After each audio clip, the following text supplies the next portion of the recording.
What is going on, YouTube? Y'all squad, this is your boy Yakartee. This is your review for Love Marriage Huntsville. I'm pretty sure this is season 4, episode 1. If I'm wrong, please correct me in the comments, please. So I didn't do last season. Just something in my spirit just said, that ain't the season to do, and my spirit was right. But we gonna try to work it out with this season. All right.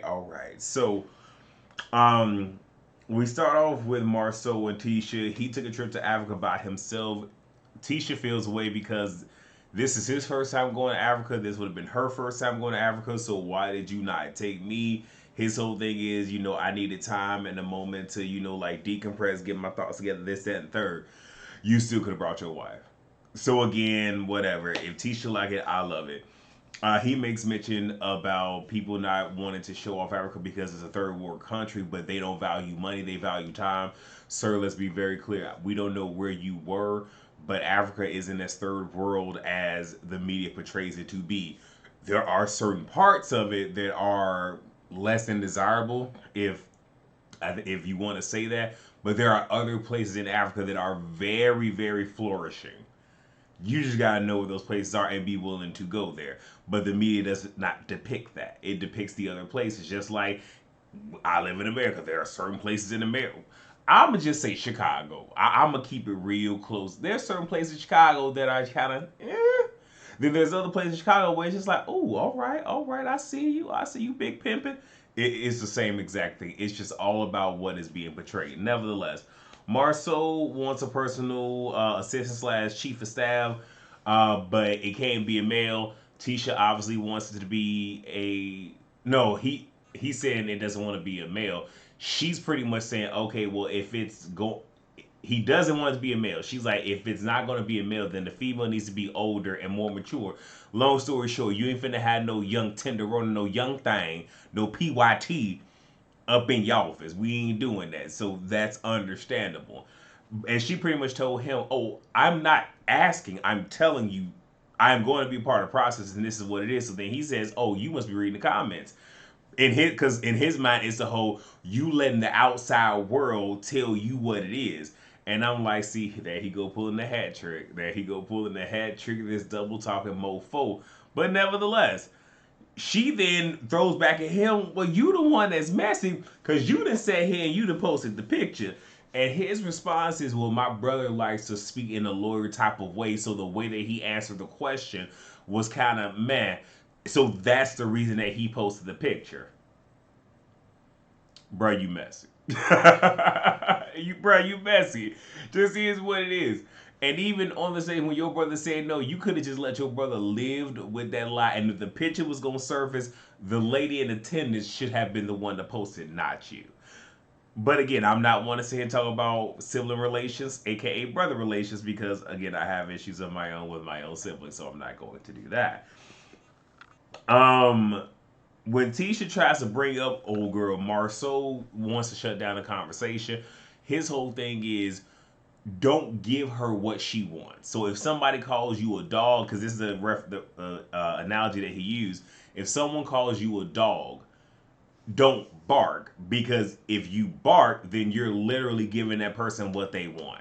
You're giving them the reaction. So he's saying to her, let's not bring her up, let's not talk about her, because that's giving her what she wants. But at the same exact time, you don't want her to get brought up on camera, more or less, because you know there's going to be some ramifications, because it's all going to go back to the picture and what you did and anything else that exists there. But I do agree partially with, let's not even talk about her on camera, but you also have to realize that if somebody else, she's going to come up in conversation. They're just not saying her name. She's going to come up in conversation. Nevertheless, we get Martell and Lewis. They're working out. Well, Martell's working out. Martell says that things that Mel isn't doing things that she's supposed to do. He doesn't talk to his children once a day like he should be, and the one phone that he does have access to, because she has two phones, so the personal phone, then the one phone that is used to converse with the children, is always off. The reality is this: I don't believe Martell. I really don't. He's been caught up in lies. And even though he admits to saying that he's been owning his stuff, when this stuff first came out, you were not owning it. And only as stuff started to come out did you then begin to own it. So it's kind of hard to truly believe that Mel is not allowing you to speak to your children daily. And if that is the case, and especially if this is court order, and you have proof that you are calling, print out your phone records where I call and you see it says 0 seconds because the phone is off. You can take that to the judge and get these things rectified. So that's why I don't believe it. Let's see. And Louis brings up, Mel cheating, and Martell says, well, I'm the only one that's been owning the fact that I've cheated. But again, I do believe Melody when she says, now I don't believe everything that Melody says because Melody be on some BS too, but when she said to his mother, I didn't cheat because I left him or they were separated, meaning that there was more than likely a pending divorce. Because in some states, you have to physically be separated for a year before you could even really try to pursue a divorce. So she was like, in that moment, yeah, I did see somebody, but I wasn't. And some people would argue, y'all still married, so whatever. But just in her mind, that's what it was. I'm not even mad at it because, hey, he stepped out first, whatever. What's good for the goose, good for the gander. Plus, we live in a patriarchal society where we're not doing that today. Because we probably going to, but just not right now.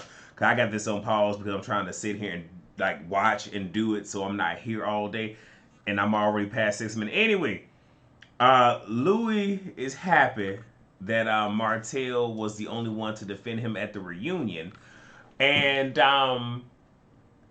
I think that was more of a power play move than anything else because typically at a reunion is you sit here and you scope out what is going on and you're going to have to sit here and build an alliance or make sure that you have, if not an alliance, people to film with going into the very next season. So, but whatever. And then Lewis brings up that the picture being put out there that messed up bro code. And I understand what he is saying, but I also don't agree with that because pretty much what is being put out there is we supposed to uphold people in their BS, even at detriment. So literally, had that picture not been put out there, so Maurice literally gets to continue to go on to be the good guy, even though you were partaking in this. So y'all are going to sit here and lie in everybody's face, even though y'all know the truth, to protect him. So in this particular instance, we care more about protecting the man than we do about protecting the woman when the woman, who is Kimmy, ain't did nothing and potentially got cheated on by her husband, but we're going to withhold that fact from her. Again, we live in a patriarchal society, so yeah, I'll be back. No, I do want to say this is supposed to be 2 hours. I'm hoping that this really isn't 2 hours because this is going to be.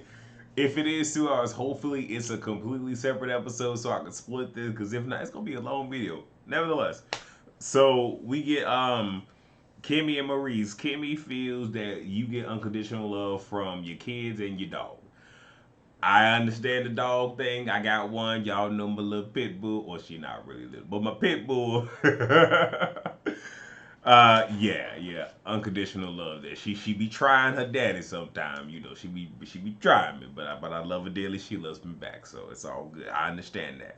Kimmy brings up, the post that was made, and Maurice says, he thought his brother was trying to be funny when he posted it. I'm like, I don't know, Ninja. And then Kimmy whole thing is, I'm gonna be direct with you because you said if I ask you a direct question, you would give me a direct answer. Did you sleep with the linebacker? Now, Kimmy, you ain't have to call the girl a linebacker. You ain't have to do that.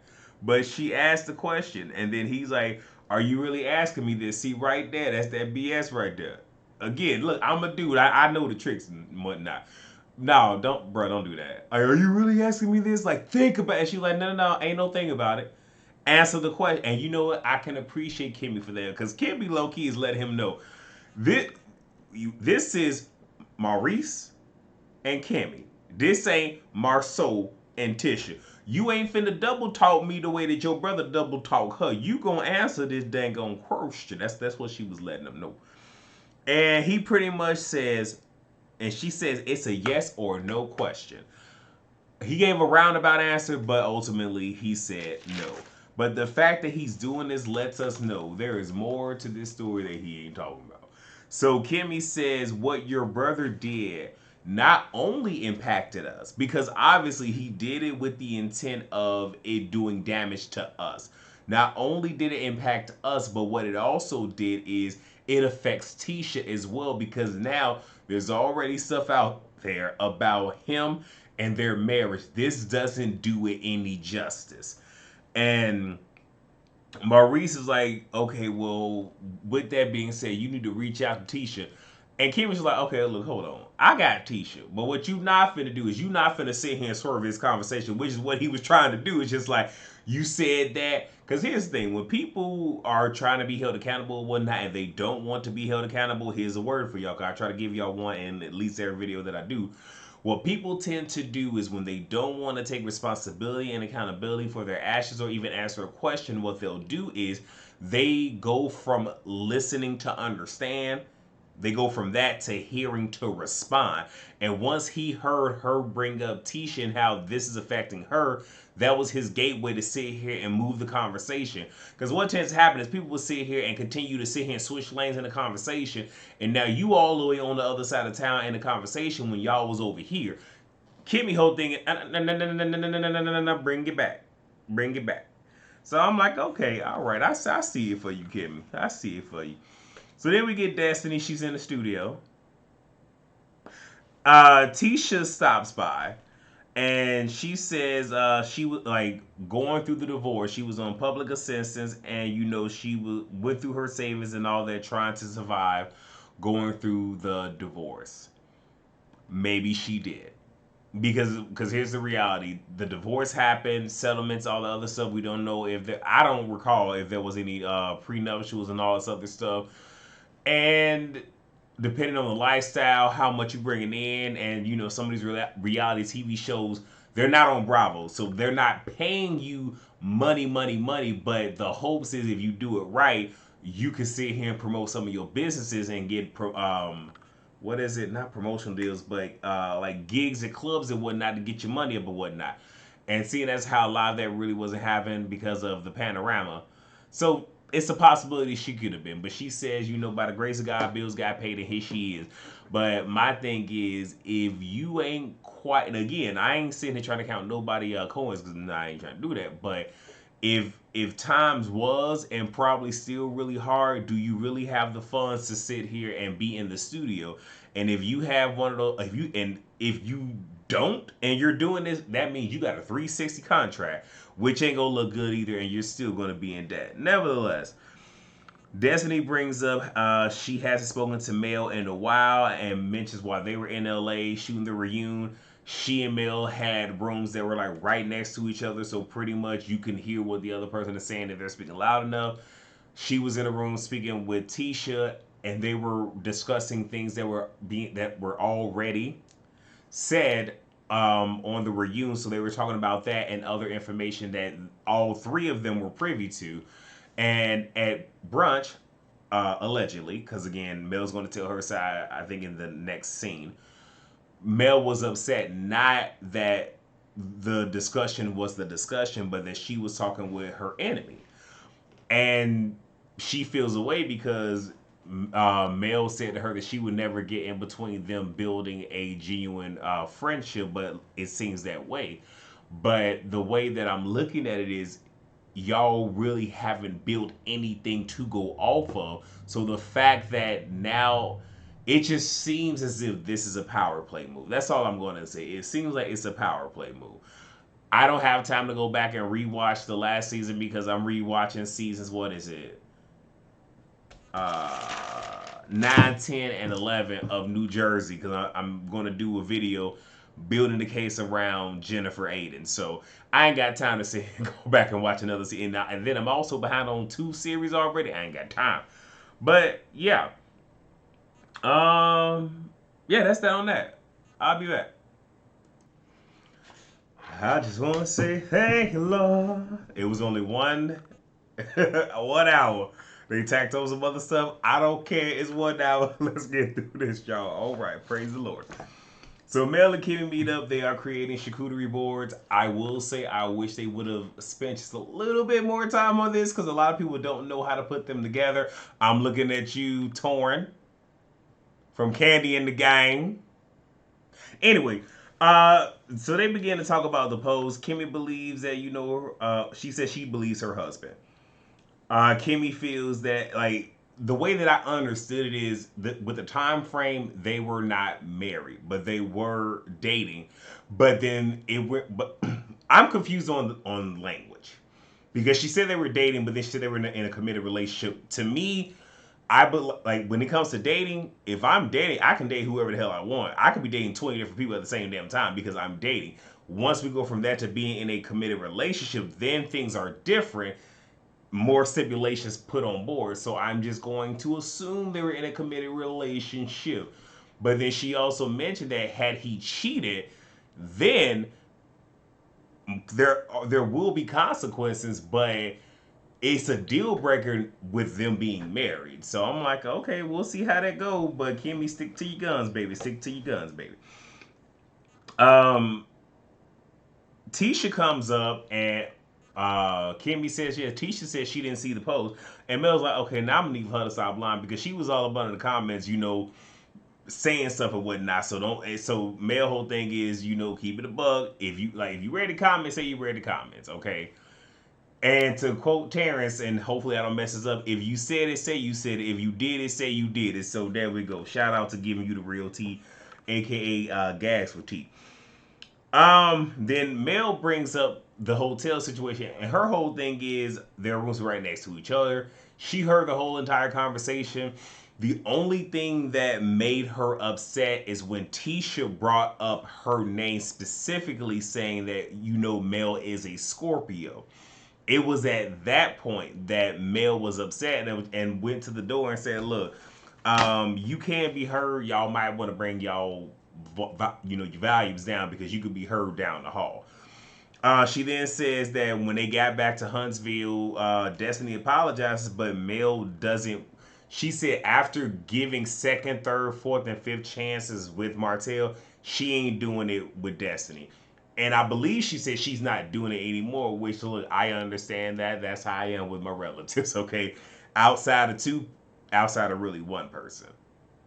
No second chances. Now, with one other person, it is you have the opportunity to sit here and mend this relationship.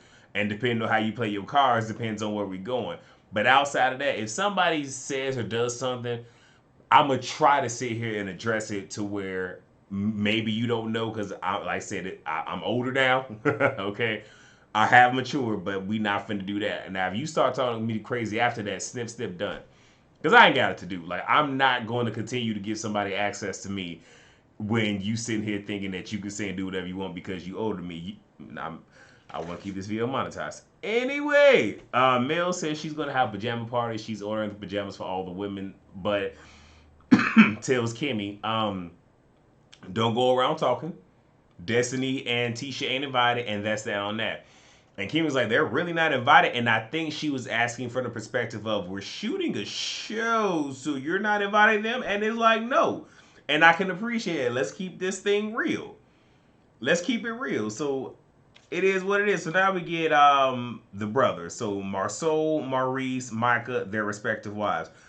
I'm only bringing up Micah because this is at Micah's house. He invited his brothers with their spouses there to sit here and just kind of did this situation. That's the only role that he played moving forward. Kimmy comes right out the gate and just asks, Marceau the question like, bro, what was you thinking?